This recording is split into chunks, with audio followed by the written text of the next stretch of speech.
OK សួស្តីអ្នកនរគ្នាវិលមកជួបខ្ញុំមកទេពី Channel Video Channel ហ្នឹងហើយអ្នកនរគ្នាថ្ងៃនេះគឺខ្ញុំចង់មកឲ្យប្រាប់ពីខ្លីមួយដើម្បីចែកជូនទៅដល់អ្នកនរគ្នាតែមុននឹងចែកជូនកុំភ្លេចជួយចុច Subscribe ជាសញ្ញាកណ្ដឹងដើម្បីចម្លែងចិត្តរបស់ខ្ញុំបើសិនជាពេញចិត្តនៅវីដេអូមួយនេះកុំភ្លេចជួយចុច Like ម្នាក់មួយផងនេះគឺខ្ញុំចង់ប្រាប់ពីរបៀបការពារកលឹះខ្លះនៅលើ Messenger របស់យើងហ្នឹងហើយអ្នកនរគ្នាអញ្ចឹងការពារកុំឲ្យគេ hack ឬក៏គេផ្ញើលេខមកដែលយើងមិនច្បាស់លាស់យើងខ្លាចបាត់នៅ Facebook ឬក៏គេលួចចូលលេងនៅលើ Messenger របស់យើងគ្រាន់តែចូលមកកាន់ Messenger មកអ្នកនរគ្នាអញ្ចឹងបើសិនជាអ្នកនរគ្នាមាននរណាផ្ញើ link នៅលើ Messenger របស់យើងគ្រាន់តែចូលមកកន្លែងនេះមកអ្នកនរគ្នាអានេះគឺខ្ញុំបង្ហាញទៅលើ Android អូខេហើយបន្តមកទៀតយើងយកពាក្យថា setting តែម្ដង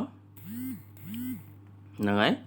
យកពាក្យថា setting ហើយយើងអូសមកខាងក្រោមយើងយកពាក្យថា privacy and safety ហ្នឹងមកអ្នកនរគ្នាអូខេហើយបន្តមកទៀតយើងយកពាក្យថា save website browsing ហ្នឹងមកអ្នកនរគ្នាហើយយើងបើកអាកន្លែងហ្នឹងមកនៅពេលដែលគេផ្ញើ link ដែលយើងមិនស្គាល់ដែលយើងមិនច្បាស់លាស់ថានៅពេលដែលគេផ្ញើមក link នោះគឺជា link អីគេគឺវាជួយមកចំណែកដែរហ្នឹងហើយអ្នកនរគ្នាតែអ្វីដែលសំខាន់អ្នកនរគ្នាគួរតែកុំចុចនៅលើ link ផ្ដេសផ្ដាស់តែម្ដងព្រោះឥឡូវនៅពេលដែលអ្នកនរគ្នាចុចនៅលើ link ផ្ដេសផ្ដាស់ដែលយើងអត់ស្គាល់ប្រភពមកខាងណាខាងណី